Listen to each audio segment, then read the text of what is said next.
The replace function was used for repetitive keyword analysis. In particular, buyer keywords is where it started. I gave you buyer keywords. There's 50 of them in there. They're the best 50 keywords. There's originally around 100 and some odd keywords. You can find them on the internet anywhere. And this is what it looks like. There's 50 buyer keywords. Each of these replace lists have an asterisk. This asterisk will be replaced with whatever you want to put in there. In this particular case, it's for e-commerce, hard products, things like that. Let's take a look at how this works. We want to replace the asterisk with a product. Originally, I had 3D printers.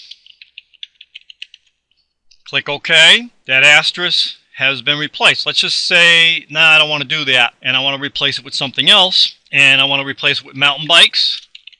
This works the same for all the replace functions, and it's replaced with mountain bikes. Let's clear this, and let's go get industry.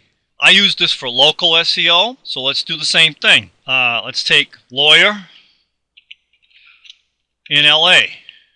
Click OK. Lawyer in LA costs. Lawyer in LA for cheap, etc. We can change that. Let's say we want a plumber in Boston.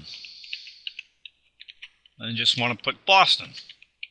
Click that. Plumber Boston jargon. Plumber Boston on call. Plumber Boston qualifications. Whatever way you want to put that in for your local keyword check, it's up to you, but this is how the replace function works. Let's clear this and let's take a look at the restaurant one. Let's take this. Restaurant key list.